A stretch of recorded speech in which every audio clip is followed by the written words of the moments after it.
Hello there! Welcome back to another Void Dwarf Studio episode, where today we are going to be looking at a little painting tutorial.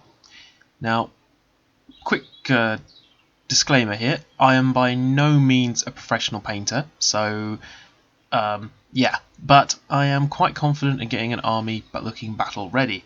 So I figured I'd put out this little tutorial just to show you how straightforward it is to make a miniature look pretty damn decent on the tabletop. So I've picked a Primaris Marine, as well I have quite a few of these lying around, and I'm going to paint him in the colour schemes of the Black Templar chapter. Why Black Templars? Well, it's my favourite chapter, I can paint it fairly well, fairly quickly, and hopefully it will be a chapter that I'll be able to talk to you guys more about in the future. It's always handy to have a piece of art nearby for reference, be it from a White Dwarf magazine or from a internet source. There's lots of very talented artists out there who will give you a good idea roughly of what it should look like. Or of course, the codexes, that's a very good source as well.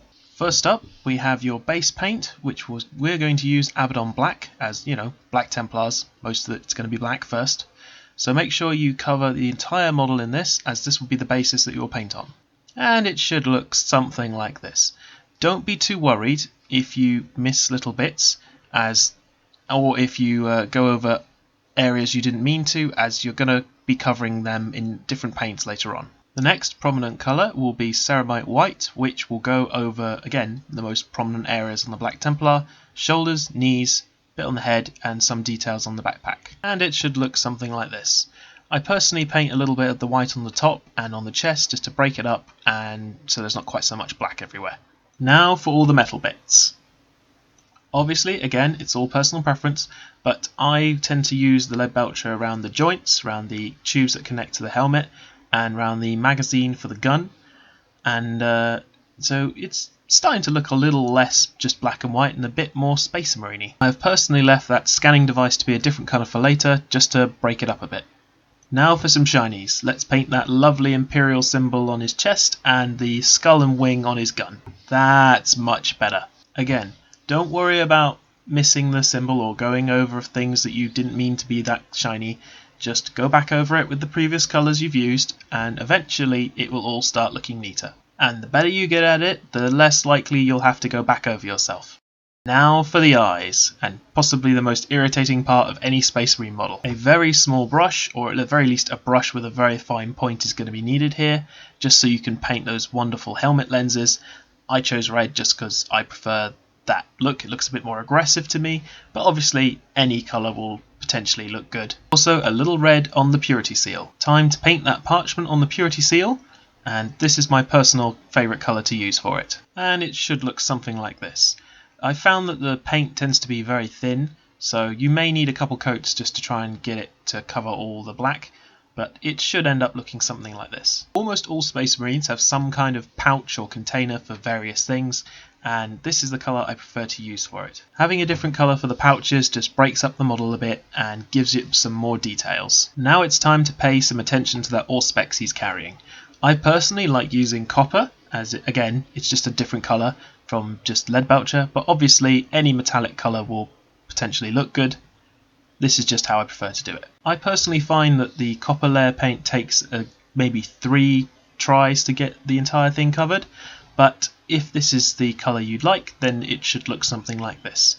And I also quite like using copper for auspexes and various devices just to make them look a little older, a little bit more archaic, as this is the grimdark future. A different colour for the other container on his back that you may have noticed, right next to that pouch. I guess he keeps snacks and things like that in there or something. Time for some more Ceramite White just for the screen. Now you've got pretty much all your base paints covered, it's time to delve into some washes. These will help bring out the depths and details in the model, and also they're very helpful for covering any potential mistakes you may have made.